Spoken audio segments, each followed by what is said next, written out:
Are we alone? To this day, the inhabitants of planet Earth have looked to the stars for proof of other life. But the truth isn't out there, it's in here.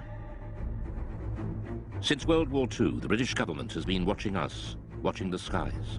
Buried in the vaults of the Ministry of Defence are thousands of reports on UFO sightings, some left unexplained. But now, after decades of secrecy, the files are being released. And for the first time, the truth about Britain's UFOs is revealed. A near mid-air collision. I can't speculate on what it was, I really can't. I mean, I don't know to this day what it was. A World War II bomber's close encounter. I don't talk about it too much to people, only close friends. An unidentified object caught on radar. And new evidence on one of the most celebrated UFO cases, the Welsh Roswell. If it could be shown that any UFOs were extraterrestrial in origin, people's entire belief system would fundamentally change. Strange, unexplained stories that leave many wondering if there really is life out there.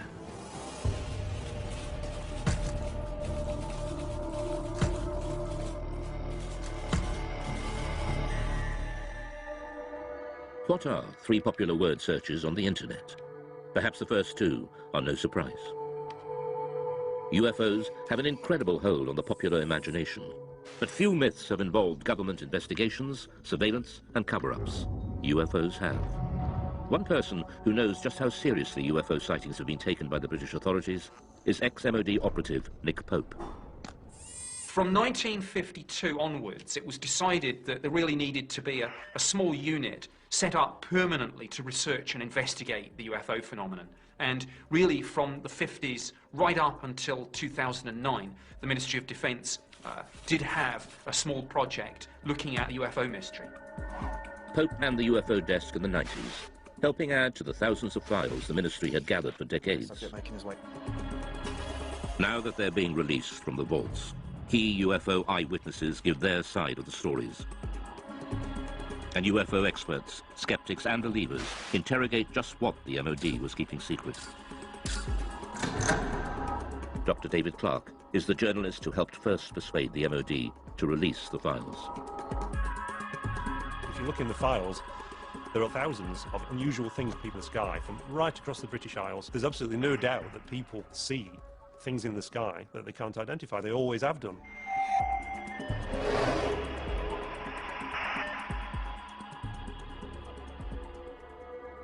6th of January 1995.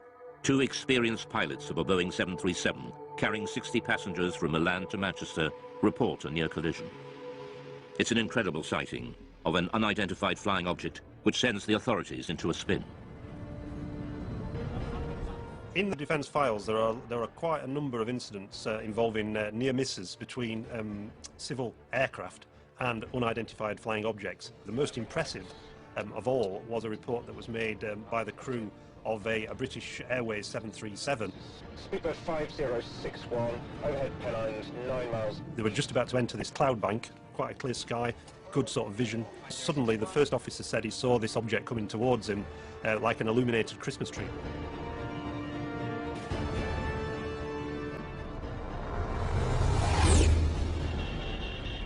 What the hell? It was so low in its approach and so close that he automatically ducked, thinking there was going to be a collision. And this thing just zoomed past, and immediately he turned to the captain and said, "Did you see that?" The captain said, "Yeah, I saw it as well." Immediately the pilots radioed into Manchester Control Tower. There's a lot of concern amongst air crews about what damage could be done to the reputation if they became known as, the crew that see flying saucers. So it was interesting in this case that despite that, these two air crew decided that when they landed they were going to file an official air miss report. So that would then trigger a full detailed investigation by the Civil Aviation Authority, which is exactly what happened.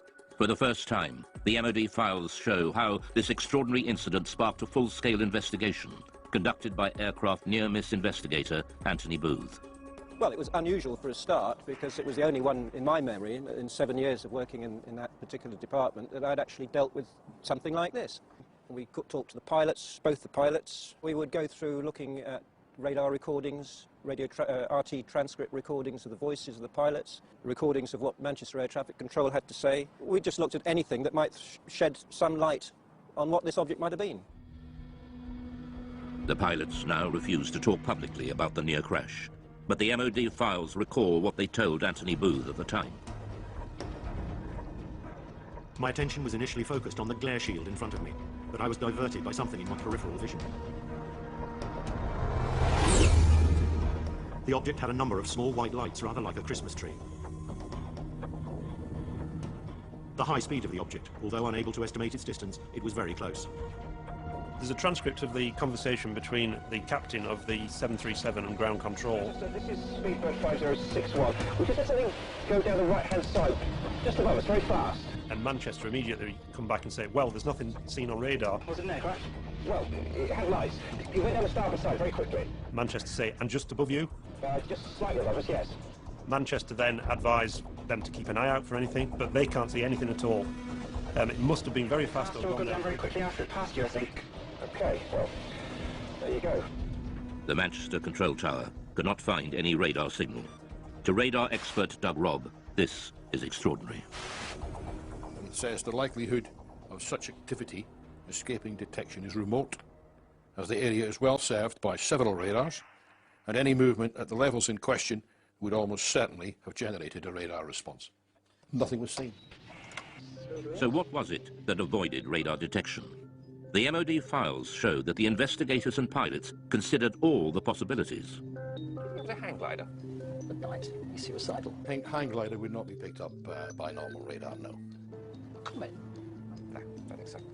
A meteor could be detected on re-entry if the radar was looking exactly in the right direction as that piece of debris went past at some speed. Military? Maybe, but I didn't recognise it. But we're near a major airport. It would have shown up on the radar response. Spy plane? I don't think so. Didn't look like a stealth. Stealth aircraft would not be picked up by normal radars. If a spy plane is being kept secret, it's not going to be flying where people can see it. And certainly nowhere near airliners. UFO? That'd be daft. I don't know. These pilots are not lying. They did have an unusual experience, which to them remains baffling. The files show the investigation seriously analysed the possibility of military activity. But they found no evidence from any official source. It seems most unlikely that such a flight would have been conducted so close to a busy international airport. So what was it? We revealed the conclusion, locked away in the MOD vaults since 1995, reached by Anthony Booth's investigation. Most of the incidents that we looked at, we could arrive at some conclusion, definite conclusion, but in this case, we couldn't really. We had to come up with an assessment of cause and risk. Both the risk and the cause were unaccessible. Degree of risk, unaccessible. Cause, unaccessible. Really, that statement is really, really unusual to find that in an official air miss report, and it's basically saying we don't have a clue what was seen. What they'll say back at BA. I think they might rib us about this one. At the end of their the summary of the working group's discussions, it says that there is no doubt that these pilots both saw an object and that it was of sufficient significance to prompt an air miss report. Unfortunately, the nature and identity of this object remains unknown. To speculate about extraterrestrial activity, fascinating though it may be, is not within the group's remit and must be left to those whose interest lies in this field. To some ufologists like Nick Pope, the absence of any real conclusion leaves serious and unanswered questions. Now, to me, this was quite extraordinary. UFO does not mean alien spacecraft, but clearly, in some people's minds, whether it was the pilot and the first officer, or whether it was the investigators at the Civil Aviation Authority or the Ministry of Defence, clearly somebody was thinking, well, maybe, just maybe, this is something extraterrestrial. I can't speculate on what it was, I really can't. I mean, I don't know to this day what it was. All I know is that we can't assume we know everything in this day and age. There may be things that we don't know about. The Manchester near-miss investigation shows just how seriously unexplained sightings were taken by the MOD. But the UFO desk had been receiving reports from pilots for decades. The files reveal sightings during World War II, and in some cases, these were considered so grave, they were referred right to the top of government. The newly released UFO files confirm what many experts suspected. The British government was investigating unexplained sightings as far back as World War II. I don't talk about it too much to people, only close friends who experienced perhaps flying during the war.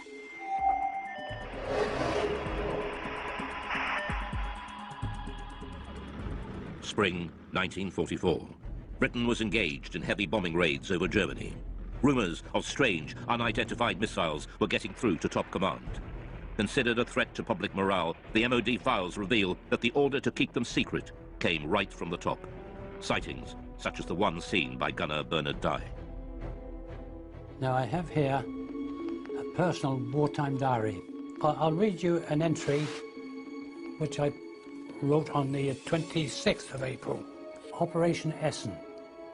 300 aircraft raided Essen. Dye then recorded the most extraordinary sight. By unidentified objects, which I describe as just red balls of fire. This is the first time Bernard Dye has spoken on television about what happened that night. We left the target area and we were heading back towards Mildenhall, our base. We were heading across France. Everything appeared to be peaceful. Suddenly I saw 3 balls of fire coming up from below and reported this to our pilot, Arthur Horton, on the intercom. A few seconds afterwards, the rear gunner, Brian Harper, he observed 2 more red balls of fire. Immediately, Arthur was a bit perturbed, and were they fighters? No, not fighters, Arthur, just balls of fire coming towards us. I said to Arthur, no, evasive action, corkscrew, starboard, go, go, go.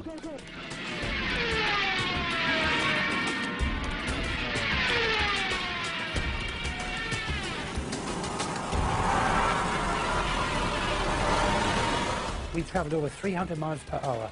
The aircraft was shaking like a leaf, and still they were following. The pilot was getting worried about burning the engines up. Engineer, Dave, what about the engines? Never mind the engines, skipper. Keep going, or something to that effect. The words were rather rude. It certainly gave me and the crew the willies to see them.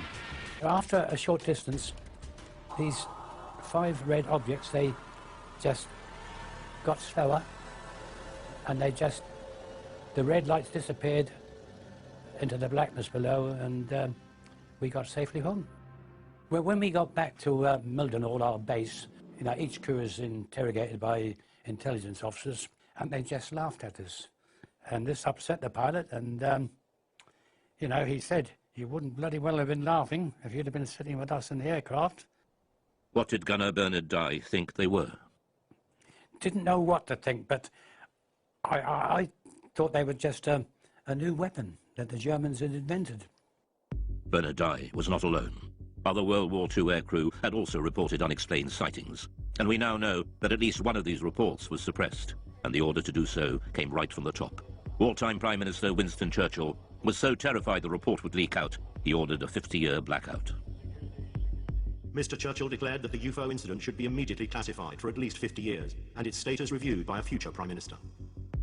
Churchill's order referred specifically to a late World War II sighting made by a British aircrew returning from a reconnaissance mission over Germany. The files record, my grandfather was present during a debate about an unexpected incident experienced by an RAF bomber crew. The MOD files show that the story originates from the grandson of Churchill's bodyguard, who had been present at an urgent meeting between the Prime Minister and the US commander of the Allied forces, General Eisenhower, who discussed the incident together. He was writing in to see if the ministry could confirm this story, that this guy who was the bodyguard was present at a discussion between Winston Churchill and Eisenhower about a mysterious incident when the crew of a Royal Air Force reconnaissance aircraft that had seen this metallic object that had appeared by the side of their aircraft, and it followed the aircraft, and it behaved in a way that was completely unexplainable in terms of it being, you know, a German aircraft or any other sort of Nazi flying machine that they were aware of. A leading aircraft expert was also at the meeting. He dismissed any possibility that it could be a missile, since a missile could not suddenly match its speed with a slower aircraft and then accelerate again. Churchill was determined this would go no further. Another person at the meeting raised the possibility of an unidentified flying object, at which point Mr. Churchill declared that the incident should be immediately classified. But the file goes further. One extraordinary line explains just how fearful Churchill was of public reaction to this UFO sighting, if it ever got out. This event should be immediately classified, since it would create mass panic amongst the general population and destroy one's belief in the church. But the files also reveal that this wasn't the first time Churchill had got embroiled in UFO sightings. In October 1912, there was sightings of mysterious lights in the sky over the dockyards at Sheerness in Essex. Winston Churchill was the First Lord of the Admiralty, and he had to look into this, and Churchill had to admit in Parliament that he couldn't explain what had been seen. The files show that even after the war, Churchill took a personal interest in unexplained sightings. In the aftermath of the sightings in Washington, D.C. in 1952, that made all the news headlines, Winston Churchill again became interested and sent the memo to the Secretary of State for Air. What does all this stuff about flying saucers amount to? What can it mean? What is the truth? Let me have a report at your convenience. Until now, gunner Bernard Dye never knew there were other World War II sightings that Churchill wanted kept secret at such a critical time in the war. We showed him the newly released MOD file on Churchill. But after reading this report, it sounds, you know, really identical to what we witnessed and saw that night. I haven't heard of this before, but it doesn't surprise me that he was told about it, because things happened during the war years, and there were other objects obviously appeared. It's interesting that during the 1940s there were a very large number of sightings reported by aircrew, and there are various Royal Air Force files at the National Archives that detail some of these reports, rocket phenomena they were described as, but they were never able to explain them. And at the end of the war, when they debriefed some of the Luftwaffe pilots, they said that they'd seen very similar things themselves, and they thought they were Allied secret weapons. So is there an explanation as to what the aircrew saw? Dave Clark has his own theory. They just thought that it was a combination of misperception on part of the aircrew. They were expecting enemy action because they were so charged up on adrenaline. UFO or not, the files show that the World War II leaders were desperate to keep such sightings away from the public. The next file reveals how, even decades later, the government was still panicking about UFOs.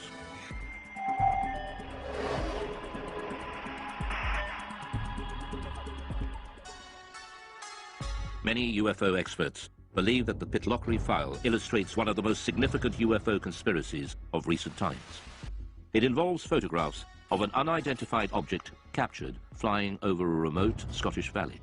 The photos were sent to the MOD, but mysteriously went missing. Journalist Mark Pilkington has spent years trying to track down these UFO images. The Pitlochry photographs in the MOD files date back to the 4th of August 1990, when two witnesses on the A9 near Calvine, near Pitlochry, allegedly saw a large diamond-shaped craft hovering in the air for about 10 minutes and took 6 photographs of it.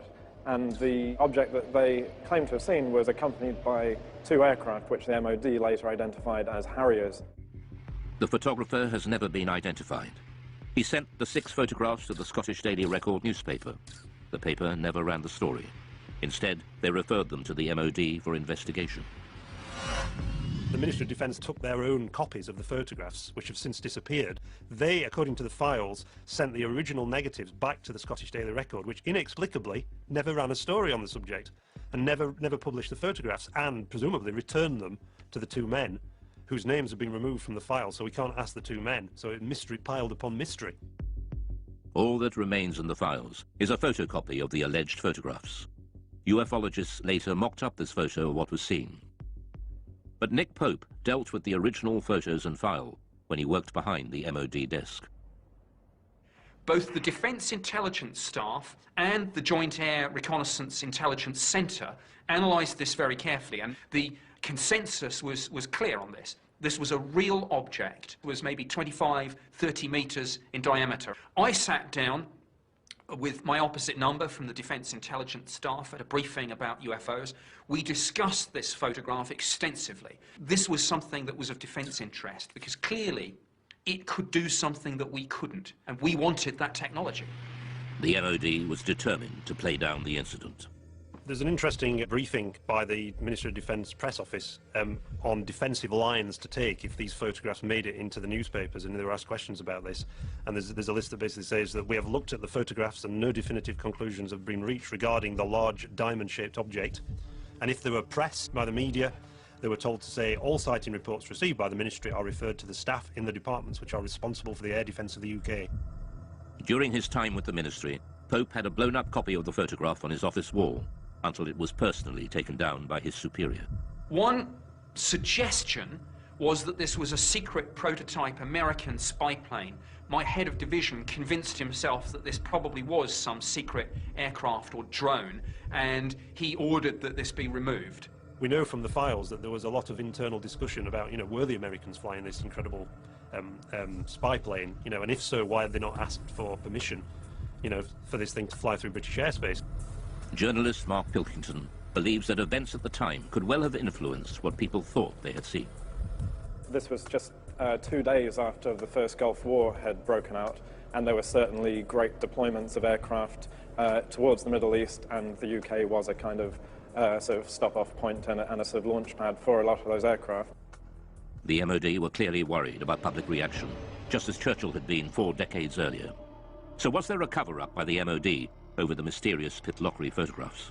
There's a possibility that the Ministry of Defence destroyed these images, possibly because they thought that they were some American spy plane that they'd rather we didn't know about, or maybe if this thing genuinely remained unexplained, because we simply didn't want the embarrassment of saying that there might be things in our airspace with speeds and manoeuvres that exceed everything that we've got, and yet which remain unexplained. However, all we're basing this on, we should make clear, is a very grainy, fuzzy black and white image that, for all I know, could have been drawn by a child with crayons. Mark Pilkington is still looking for the real Pitlochry photographs to find out just what did put Britain's defences to the test. But 6 years later, on Britain's east coast, another UFO sighting sparks off a full-scale military investigation and a direct challenge to the Secretary of State for Defence. In 1996, the Ministry of Defence was drawn into a serious breach of UK defences by a UFO over East Anglia. MOD files reveal it not only involved the police, Coast Guard and RAF, but a call to the Defence Secretary to scramble jet fighters. I'm very concerned about an incident that occurred off the East Anglian coast recently involving a visual unidentified flying craft sighting that was correlated by various different military radar systems. Why weren't our jets scrambled? It was one of the biggest UFO scares ever. And it all started one quiet October night on the East Coast.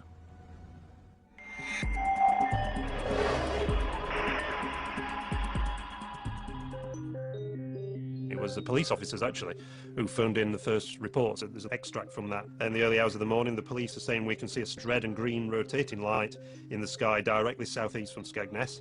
It looks to be high in the sky directly over the Wash. Very nice. The patrol officers reported the sighting to the station sergeant. I immediately phoned it through to the Skegness control room, who relayed it onto Great Yarmouth Coast Guard Maritime Rescue, suspecting it might be an incident over the sea. We had a report at about 3:15 local time from Skegness Police, and they could actually see this light in a southeasterly direction. We were uncertain of what it was at the time, and we immediately made a report to the local air defence radars to see if they could see anything. The call went through to RAF Neatishead, the most important air defence centre in southern England. Trying-to-be radar has a contact bearing at 221 degrees at... They noticed that on one of the radars, a blip that they couldn't identify that wasn't an aircraft. Could the mysterious radar blip and the strange lights seen by the police be the same thing? Panic calls from the public started to come in. No, I don't think they're invading. The call was put out to shipping to keep a lookout for unidentified lights. Then a tanker came back. We're seeing a group of lights above the Wash. The vessel at sea was the Connor Coast, and she was in much this sort of area. At 3:50 a.m., Patrol Officer P.C. Leyland rushed onto the police station roof to video the strange lights and managed to capture 5 minutes of footage, now showing a single stationary white light. News of the sighting spread quickly through the UFO grapevine. The transcript of the conversation between the Coast Guard and the police and the trawler crew was leaked to the local news, and it suddenly became this huge UFO incident that got to the attention of the local MP. The sighting gathered such momentum, even local Labour MP Martin Redmond got embroiled and started asking difficult questions. Martin Redmond said, look, you've got police officers seeing UFOs, you've got Royal Air Force officers tracking them on radar, and yet you don't even get the aircraft in the air to take a look at this thing. Here's a copy of the letter that Martin Redmond MP sent to the Right Honourable Michael Portillo, Secretary of State for Defence, and he says, "I'm very concerned about an incident that occurred off the East Anglian coast recently involving a visual unidentified flying craft sighting, which was correlated by various different military radar systems. While I'm interested in finding out what was seen, my primary concern stems from the absolute shambles that such an event seemed to cause." So he's really sort of having a go at the Ministry of Defence and saying, you know, why didn't you react to this? What are the RAF doing? So this really stung the RAF.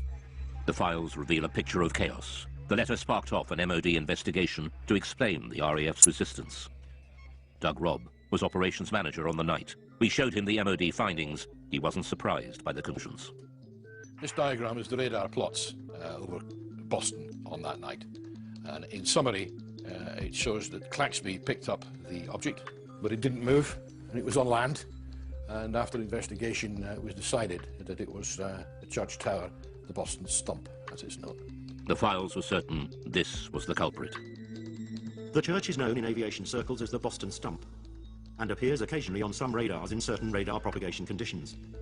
They said that this was a completely separate phenomenon to the bright stationary lights that had been seen by the police from Boston and Skegness and by the tanker crew.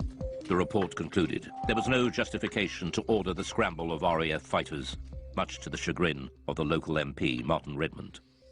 You'd scramble for a high-speed incoming aircraft 200 miles away, but you're not going to scramble aircraft for a fixed object on land. I mean, what's the threat? If what the radar picked up was indeed a church, what then were the mysterious lights seen by the police and the tanker crew? The MOD scrutinized the police video footage. It suggests a distant celestial source. The MOD sent the footage onto the Royal Greenwich Observatory for analysis. Their report has been kept buried since 1996 in the MOD files. UFO and astronomy expert Ian Ridpath was shown their conclusions and the police video. If you look at the police video, you can see it's just a bright dot of light just sitting there, not appearing to do anything. So, to me, this shows that even the most impeccable witnesses can actually make what is really a basic mistake, which is just misidentifying bright celestial objects. Well, the most common culprit is the planet Venus. In fact, it's called the queen of the UFOs, and this is because it's the brightest object in the night sky after the sun and the moon, which could have been what the police were seeing. He also believes there's an explanation for the colors of the lights. When the camera zooms in, very often the camera will completely lose focus, and you can actually see some odd shape to the light, which is actually the diaphragm of the camera. But this doesn't explain what the tanker crew observed. The MOD investigation found that they saw a light coming from a different direction to Venus. And they were baffled. These lights remain unexplained. But expert Ian Ridpath believes there is an answer. The object that the tanker saw to the north, I think, was another bright star called Vega, which is also just appearing to twinkle and flash multicolored lights. UFO expert and skeptic Dave Clark believes there is a reason why this escalated into such a major incident. This happened in 1996, which was the very height of the popularity of the X-Files series on TV. It was the biggest sort of year, the 1996-97, in terms of number of reports they received since 1978. So is this case closed for East Anglia? Or will more mystery emerge, just as it has, with one of Britain's most celebrated cases that refuses to go away, the Welsh Roswell?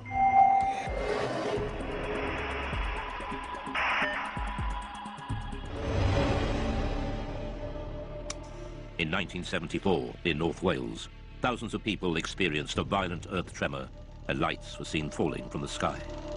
Some ufologists believe a UFO crashed, and there's been a cover-up ever since of the Welsh Roswell. Oh, a heck of a bang, yes. Oh, yes, it's like a tremor. It was in the house, shook the houses, really new houses. And it seemed to come right on top of their head until the house was coming down. There were lights coming from the top of the mountain, just up over there. 24th of January 1974 at 21:50 GMT. 5 bodies, spectacularly incandescent, were observed traversing the sky. New information has been revealed that opens the mystery further. Named as one of the main witnesses in the Berwyn incident is Hugh Lloyd, then a 14-year-old farmer's son. Just after 8:30 p.m., Hugh's family felt the massive earth tremor. It was a frightening experience.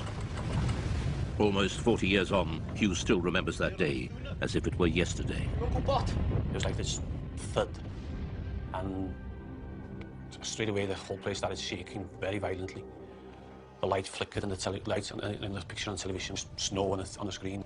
But we were all frightened. We didn't have a clue what it was.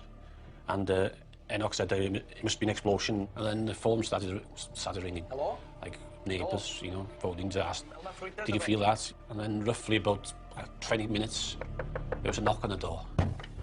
What's with that? And there was a police officer there. And he said, we've had reports there's a plane crash that's come down on the Berwyn, and we'd like to commandeer your Land Rover to go up there. Me being 14, I said, well, Enoch, you better drive it.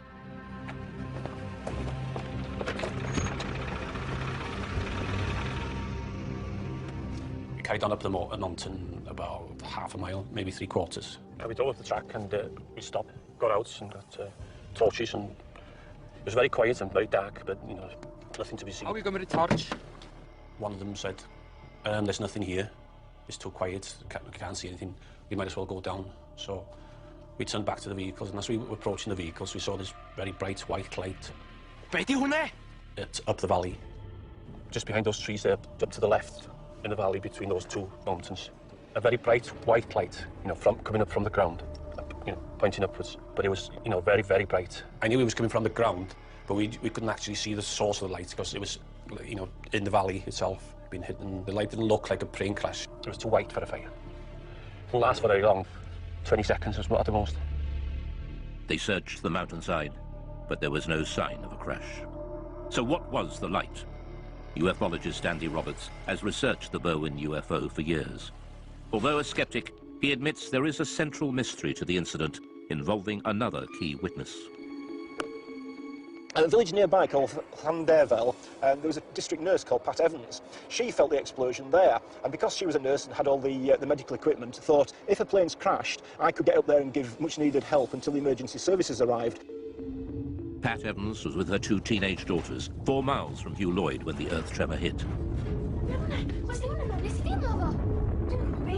So she picked up her 2 young daughters, got them in the car, drove the 10-15 minute drive up onto the B4391 road, expecting to see an aircraft crashed and in flames. This is the road that she was driving on, and it's a road that she knew very well, so she had no problems driving up here at night. And obviously she was out there looking for what she thought was going to be a plane disaster. And just as she came out from the other side of this copse of trees, she was absolutely astonished to see, far across the hills to the left, a huge ball of red, white, orange, pulsating light. Whatever the object was, it was too far from the road to be reached on foot. Pat and her daughters watched, astounded at the ball of light, slowly pulsating and changing colour. She described it as being half the size of the moon, and around this object were moving torchlights and vehicle lights. She realised that it clearly wasn't a crashed aircraft and that someone or some people were there attending to whatever it was, and realising that, she drove back home and went to bed, and to this day is completely mystified by what it was. So what did Pat Evans and Hugh Lloyd see that night? We reveal that even the arrival of the mysterious men in black couldn't provide all the answers.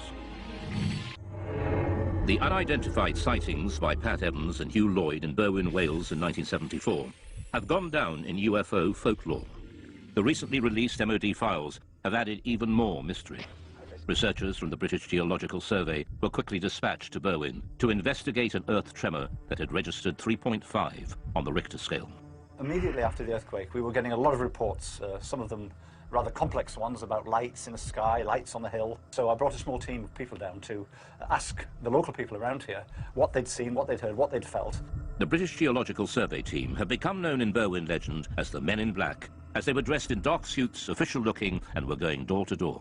Some people seem to think the whole event was rather suspicious, and that we, simple scientists from the Geological Survey, had something to do with suspicious events around here. Files containing Chris's notes recall his interview with nurse Pat Evans, who saw the unidentified light. I have here the notes that I made when I talked to Pat Evans. She felt the shaking, but also she was very concerned about lights that she saw in the sky. She thought there was a big red light, like a glowing red fire. This is a copy of one of the maps that we, with our team, used when we were going around the area talking to people, and we were able, therefore, to put on the map exactly where we got that interview from, and therefore exactly what that person saw, heard and felt. This British Geological Survey map buried in the vaults, is a revelation. It shows the anomalous lights seen by Pat Evans and Hugh Lloyd both appeared in the same small area of hillside at the same time. UFologist Andy Roberts returns to the same spot on the mountainside where Pat and her daughter saw the UFO, and where Pat Evans told her story to Andy Roberts in 1998. When I brought Pat Evans up onto this mountain road in 1998 and she told me her story then, I photographed her. And the photograph that I took showed her pointing to where she saw what she saw in 1974. And judging by this photograph, she was pointing over there, and which we know is where the police and farmers were searching that night. Pat Evans was on the Llangannock to Welshpool Road, which is just, well, just beyond the forestry there. So if she was there, she probably saw the same lights as we saw. You know, because she's dead in line. I'm sure, I'm nearly positive that's the same lights as she saw. The recent files show the MOD's explanation for the sudden explosion and mysterious lights. Subsequent search of the hillsides in question revealed no sign of impact, however. The Meteorological Office considered that these sightings could have been occasioned by a bolide, that is to say, a meteor. That is exactly what we're seeing.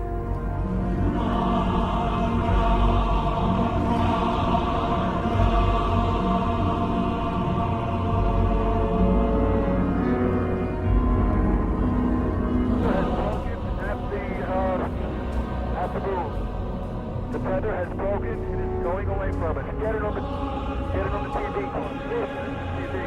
The tether has broken. Copy. Space Shuttle mission STS-75, the tether incident. A lot has been said about this incident.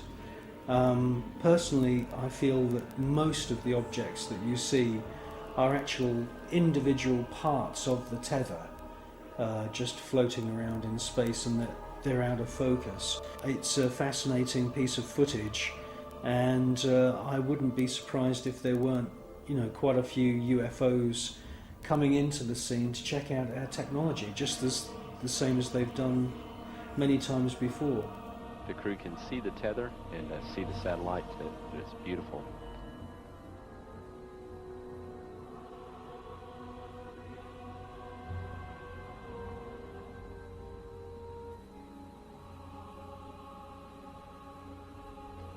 This view showing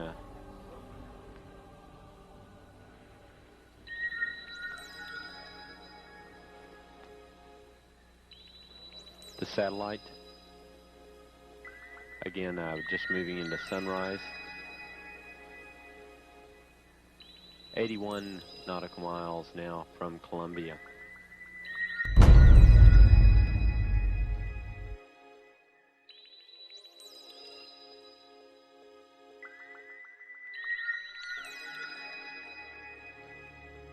You clearly hear one of the astronauts being told there's an object at your 11 o'clock position. It's about your 10 o'clock, 11 o'clock going away. Don't worry about it. And the other astronaut, who's obviously in the know, says don't worry about it. Out there. I'm not sure what you're talking about. I suspect that the senior astronauts, the astronauts who've been up more than just once, are fully aware that there is a very large number of unexplainable objects flying around. Never mind.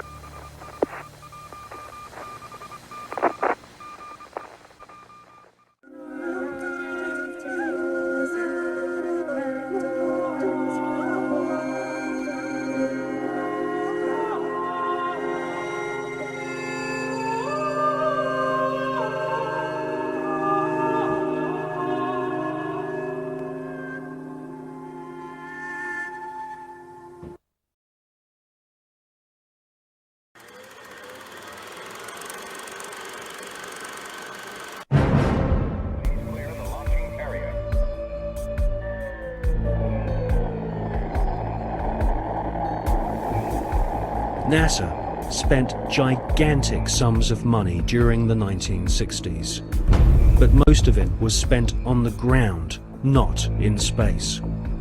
Huge American corporations many of which were manufacturing hardware for the military, made gigantic profits designing space vehicles and, more importantly, life-sized models of spaceships and even huge stage sets resembling the lunar surface.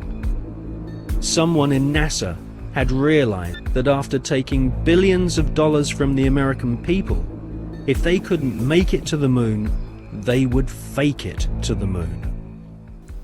Obviously, if you're going to somewhere that nobody has been before, you need to have a simulator which recreates that environment as closely as you can. If you're going to the moon, you recreate the surface of the moon. And here we see a section of the lunar surface created. It's about 30 foot high, 30 foot long, 35 foot long. Scale is given by the two people standing in front of it. There were plenty of simulation exercises, but the point is, and this should be taken into account in virtually everything that is discussed with the Apollo program, 400,000 people may have worked on the program in total, but none of them had a need to know more than his own job required. The people who were making the rockets didn't know what the people who were making the spacesuits were doing, because they had no need to know about that. Their job was to make the best models and the best simulation of the lunar surface that they could. And if we come up to this picture here, we see the three scales on which these models were built. We have here the whole moon as one unit. It stands about 20 foot high.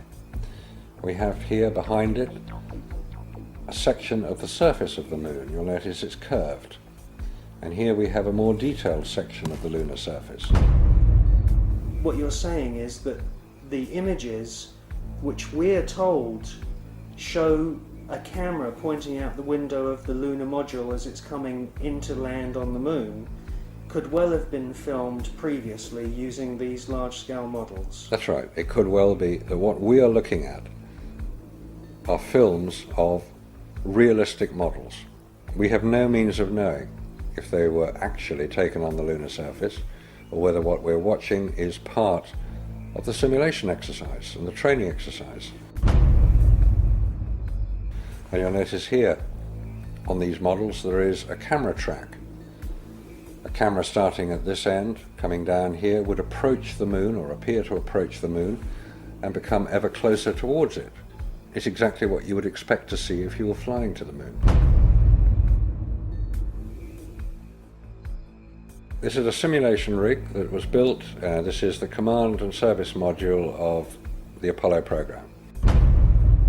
And you'll notice that the window here looks out onto a block here. And there's another one here. They're curved. These are the screens onto which the lunar surface was projected as the craft made a simulated approach towards the lunar surface. Is what we're seeing a mixture of fact and fiction? It is fact, it is fiction. It's mixed together. It's hard to separate them until you examine it closely. If a spacecraft is in deep space, the only possible explanation for a light seen through the window of the spacecraft is the sun. It's the only bright light in space. If it's not the sun, then it has to be some other artificial light, which implies that that particular image is possibly fiction. July 1961. NASA was soon being criticized for the flimsy construction of their hardware. The first orbital capsules did not even have windows in them for the astronauts to look out of. One of the most vocal critics was one of NASA's most respected astronauts, an all-American hero named Virgil Gus Grissom, who almost drowned when recovery helicopters were unable to lift his space capsule from the sea. After a successful journey into space, Gus Grissom almost died through NASA's bad planning. Or was this an early attempt to silence Gus Grissom?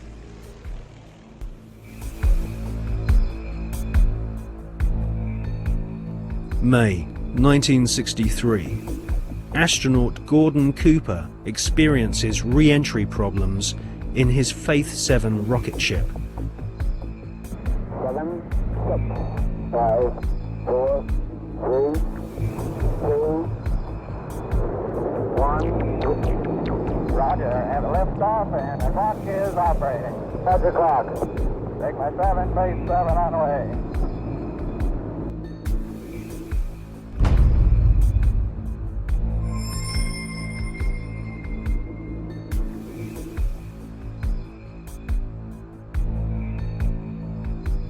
The prototype lunar module, known as the LIM, had serious stability problems.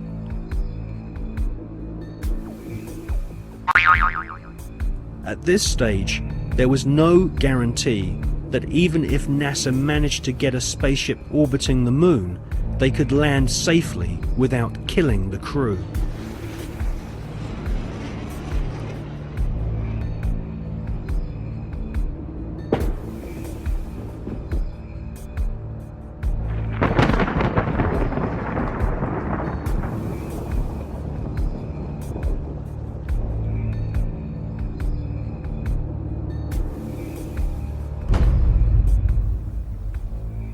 Could the footage which we see of the LIM approaching the moon be filmed in a TV studio?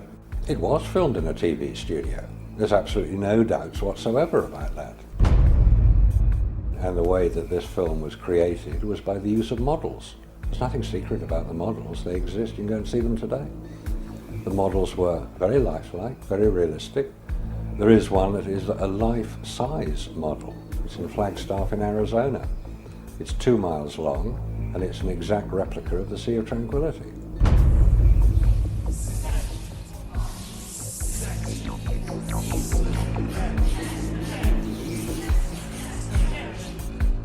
The photographs were used to create from those images the replica of the Sea of Tranquility, so that if it was flown over in a helicopter, it would appear as if it was a spacecraft approaching a similar area to land. So yes, all the scenes of the lunar surface were filmed on Earth.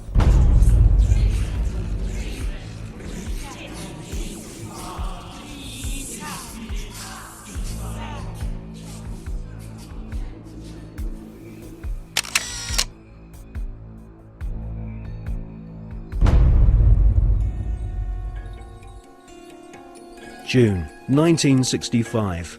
Gemini 4 is launched and the first man walks in space. I think I'm dragging a little bit, so I don't want to fire the gun yet. Okay, I'm out. Okay, now, hold the trigger.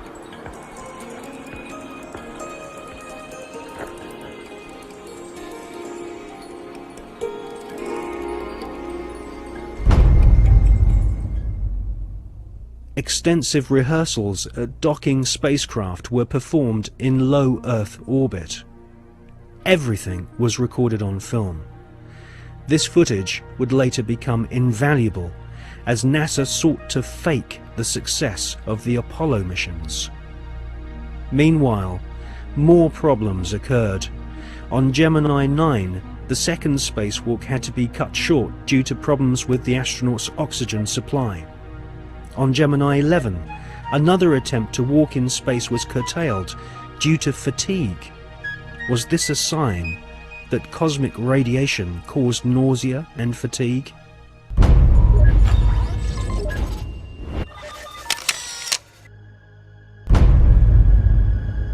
NASA could not risk the public humiliation of having brave astronauts crashing to their deaths on the lunar surface broadcast on live TV.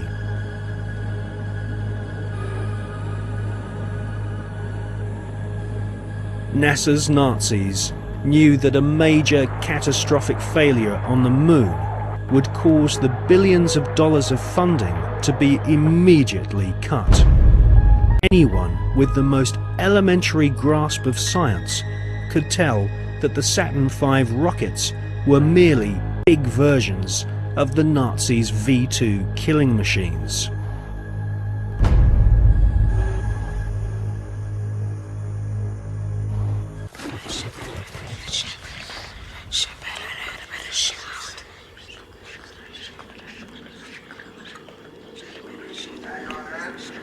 the following as a message that we would like to send to you. In the beginning, God created the heaven and the earth. And the earth was without form and void, and darkness was upon the face of the deep. And the Spirit of God moved upon the face of the waters. And God said, "Let there be light." And there was light. And God saw the light, that it was good. And God divided the light from the darkness. And God called the light day, and the darkness he called night, and the evening and the morning were the first day.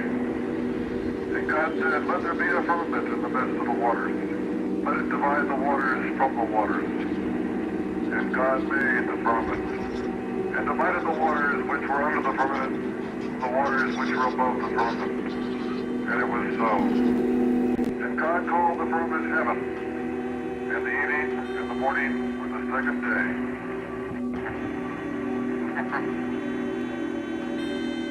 God said, "Let the waters under the heaven be gathered together into one place, and let the dry land appear." And it was so.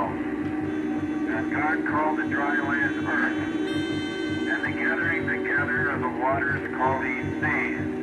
And God saw that it was good.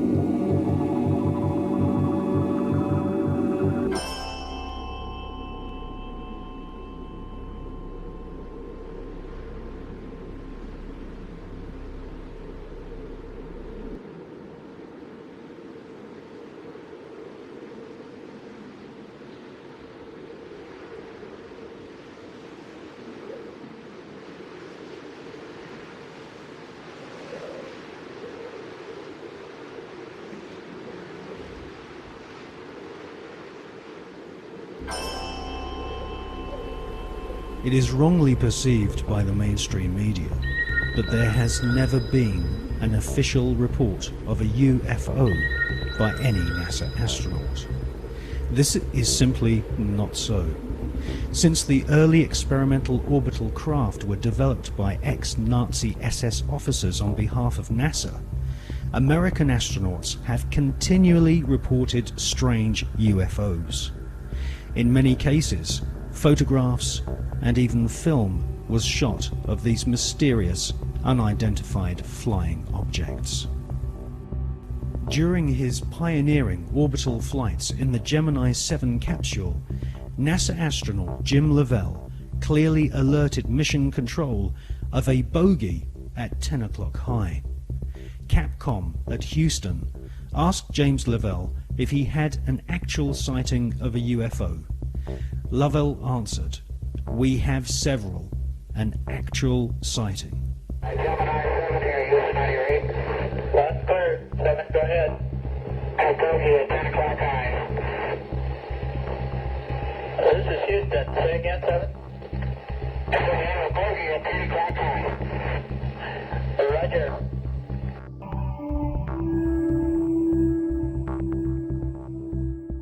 On the 4th of June 1965, astronaut James McDivitt reported seeing a cylindrical-shaped craft. Could this be one of the cigar-shaped motherships which have been filmed from the ground on many occasions, most notably in Russia and California during the 1970s?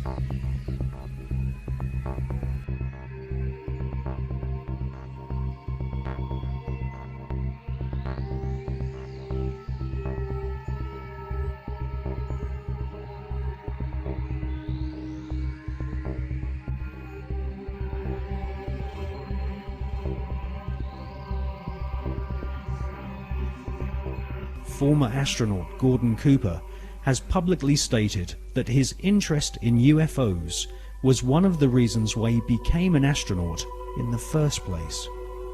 In 1978, Gordon Cooper attended a meeting of the Special Political Committee at the United Nations General Assembly in order to discuss the UFO phenomenon.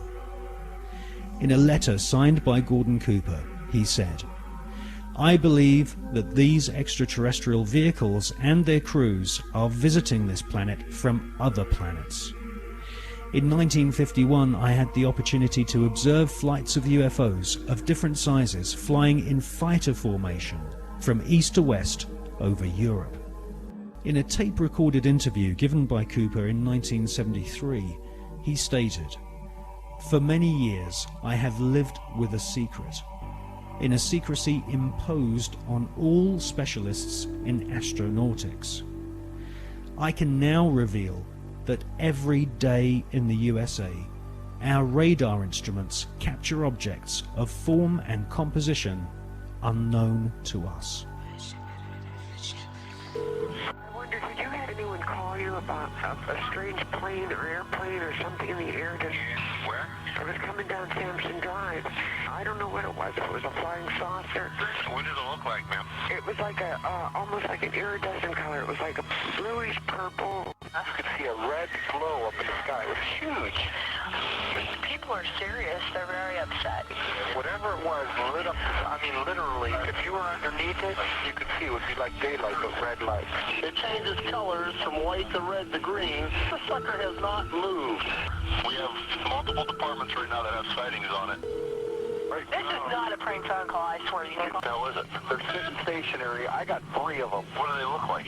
I've got 4 discernible colors. I got red, yellow, green, and blue. And the one just was like flashes. So if they're those planets those guys were talking about, then they're planets with Christmas lights on. This is weird. In 2002, astronaut Scott Carpenter was interviewed by the late Graham Birdsall of the British UFO magazine. Scott Carpenter and his fellow veteran astronaut friend John Glenn both witnessed strange creatures in space during their pioneering flights. There were so many unknowns in the early days. And this is a fact of the matter. We were really not sure after John flew whether or not there were critters, living critters out there somewhere.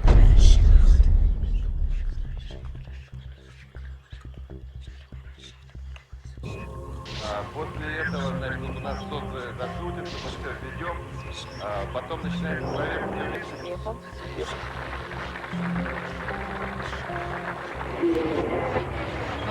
Yes, we have some, not thousands, some cases when Russian astronauts watched objects. Yes. Very, maybe few, not so far from the space station. Mostly over the Earth, very close to Earth, but it doesn't matter. From outer space, you can see it as if it's very, very close to you.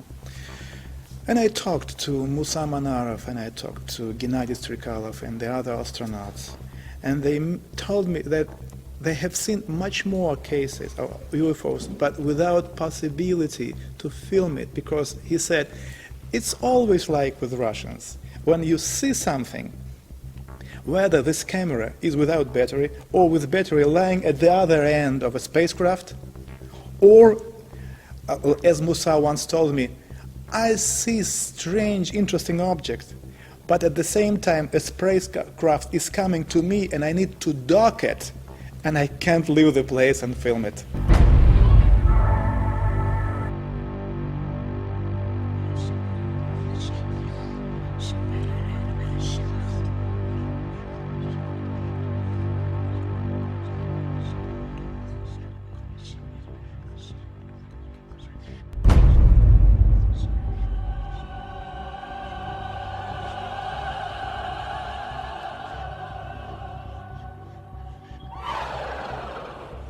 You know, we have been investigating this particular question, and we came to very interesting conclusions.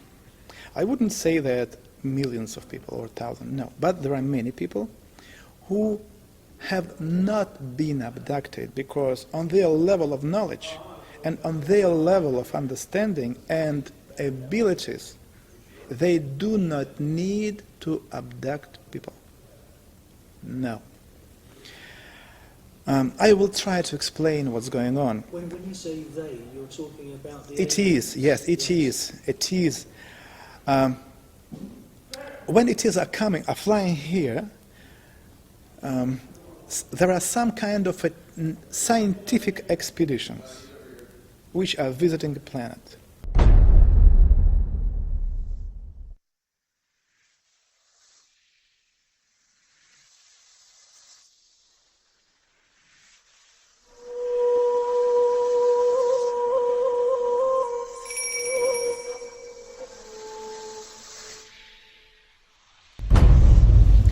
For us, it was very unusual to find out that the deepest and the most important interest for them is the God.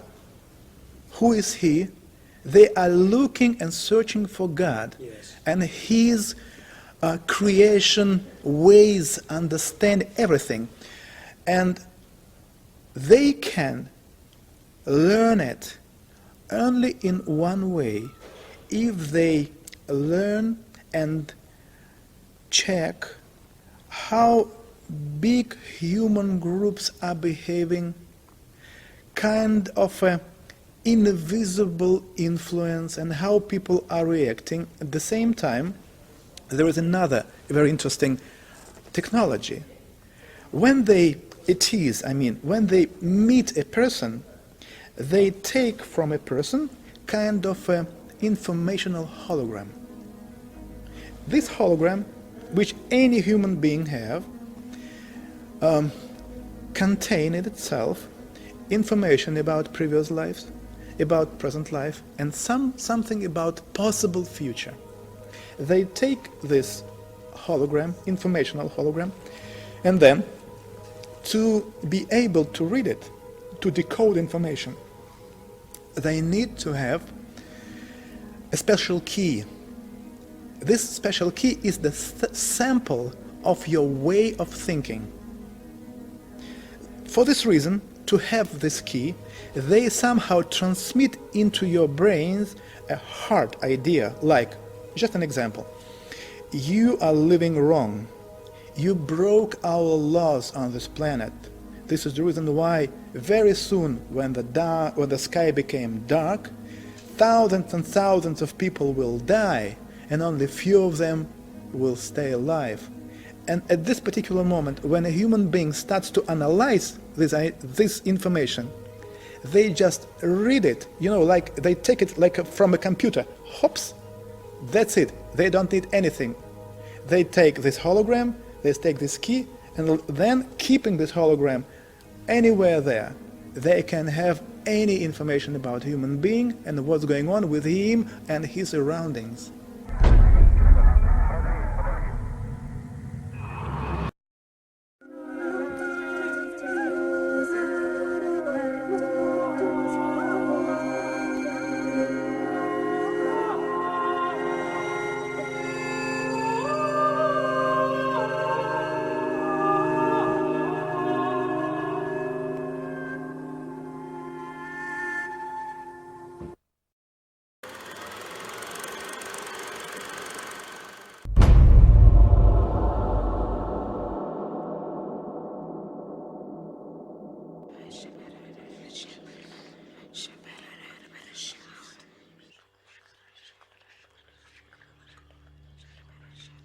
Regardless of whether the Apollo moon landing was faked or not, an interesting photograph hangs on the wall of the Sanctuary of the Scottish Rite Masons in Washington, D.C.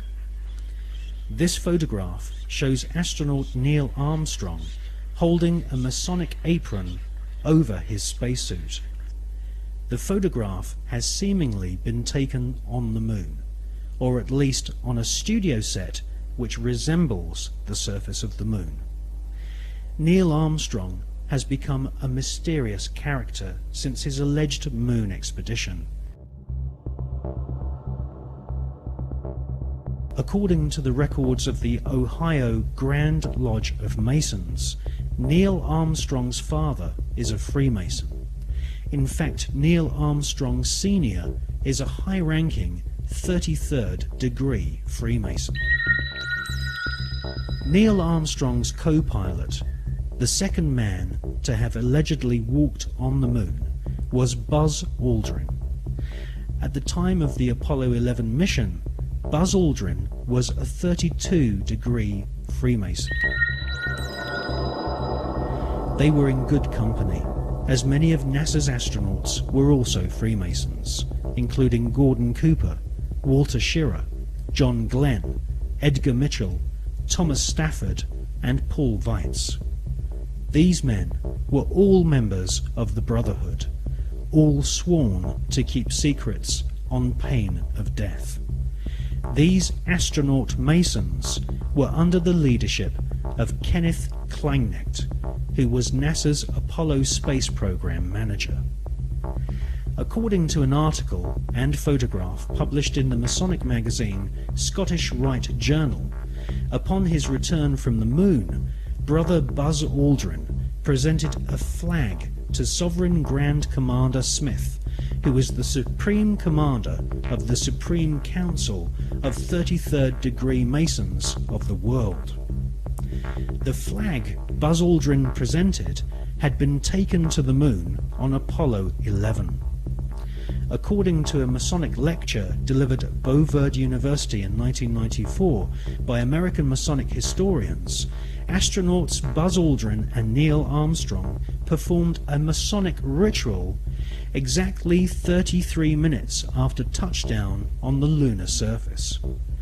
They temporarily planted the international flag of Scottish Rite Freemasonry, which features a large double-headed eagle. Therefore, the eagle has landed. Override off. Engine arm off. 13 is in. We copy you down, Eagle. Listen, Tranquility Base here. The Eagle has landed. Roger, Tranquility. We copy you on the ground. You got a bunch of guys about to turn blue. We're breathing again. Thanks a lot. And we're getting a picture on the TV.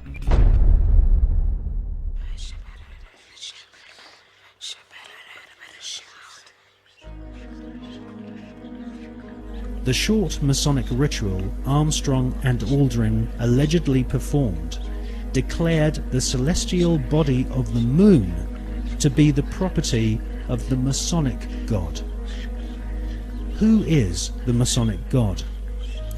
As confirmed by former Supreme Commander of the 33rd Degree and Grand Wizard of the Ku Klux Klan, Albert Pike, the Masonic God is Lucifer.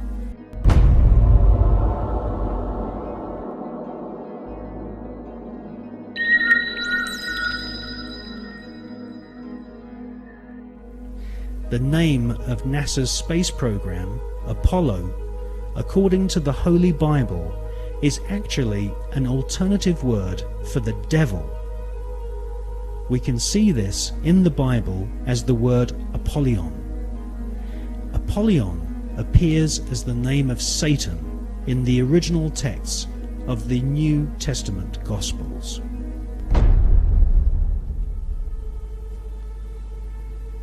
Like Christopher Columbus and many explorers before them, Armstrong and Aldrin used a flag to claim territory for their monarch.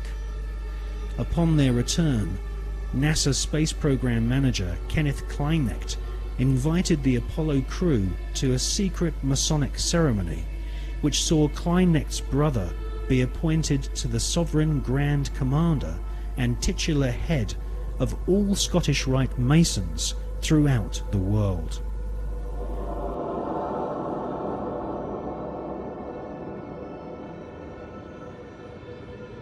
Once you learn the occult significance of words such as Apollo, Columbia, and Atlantis, you will realize that the occultically inspired murdering Nazis who developed NASA's space program have used names which are part of ritual, magic, and the occult.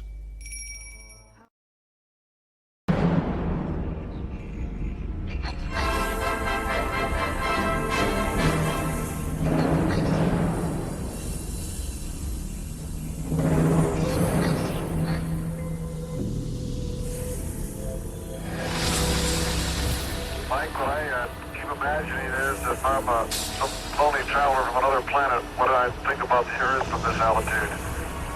I think it'd be inhabited or not. You don't see anybody waving, is that what you're saying?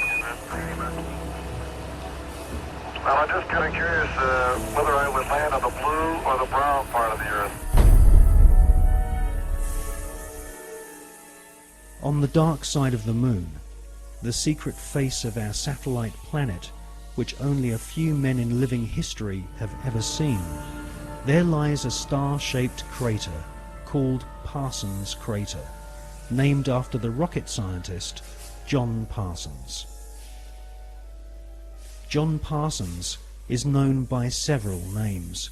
He was born under the name Marvel Whiteside Parsons and soon became involved in the occult.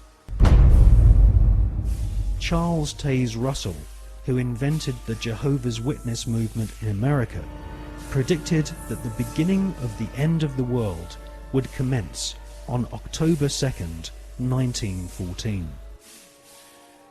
On this very day, rocket scientist John Parsons, better known in occult circles as Jack Parsons, was born. A brilliant rocket engineer, Parsons soon entered into correspondence with SS Nazi officer Werner von Braun, and by the age of 13 had begun summoning evil spirits and demons using magical rituals which Parsons had learnt from British occultist Aleister Crowley. Aleister Crowley styled himself as the Beast, and Jack Parsons referred to Aleister Crowley as his father.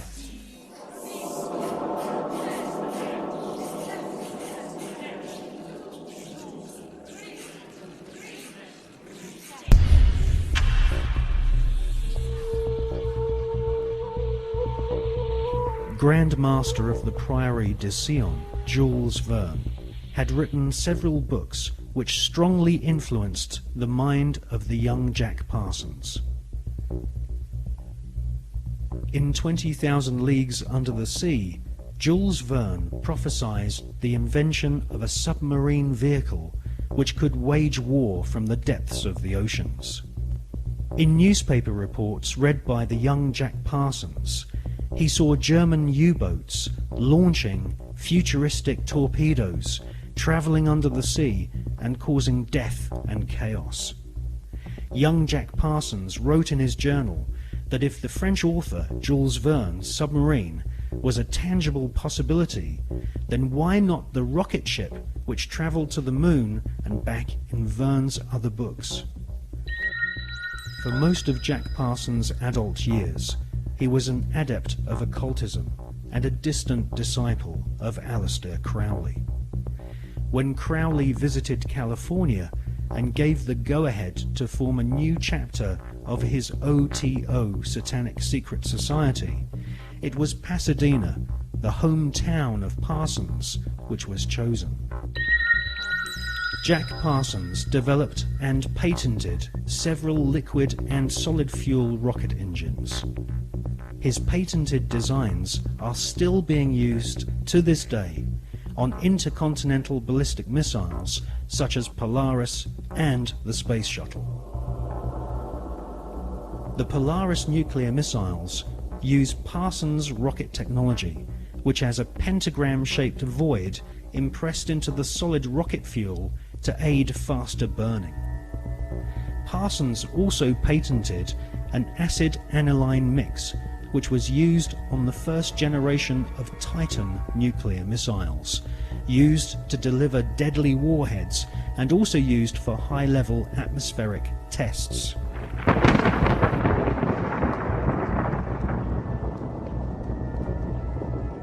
Coincidentally, Jack Parsons' occult mentor, the British beast Aleister Crowley, used to often call himself the nickname Titan.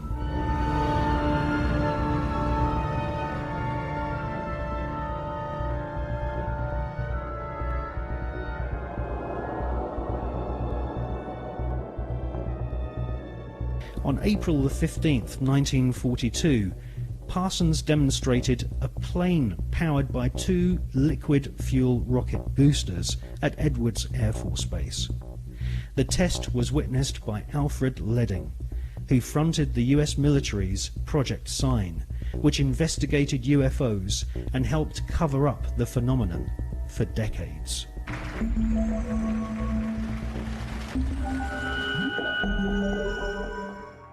Jack Parsons revered the English Satanist Aleister Crowley, and eventually became the leader of one of Crowley's secret cults called the OTO. The OTO, or Ordo Templi Orientalis, claims descent from the Bavarian Illuminati, which had been revived by Adam Spartacus Weishaupt on May 1st, 1776, and had approximately 2,000 members in Masonic lodges in London, Paris, Copenhagen, Amsterdam, Munich and Ingolstadt. The Illuminati was essentially controlled by European, Germanic, Jewish aristocrats, who sought to replace the church, government system and national identity of nations with an Illuminati-controlled superstate. The Illuminati was eventually outlawed in Europe, and the founders fled to America.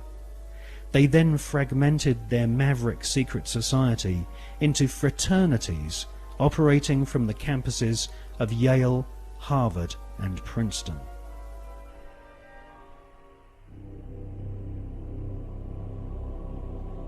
From his pulpit in Brooklyn, New York, charlatan priest Charles Taze Russell prophesied that from October the 2nd, 1914, the beginning of the end of humanity would commence, with the emergence of the Antichrist and Babylon the Great, as foretold in the Bible's Book of Revelation.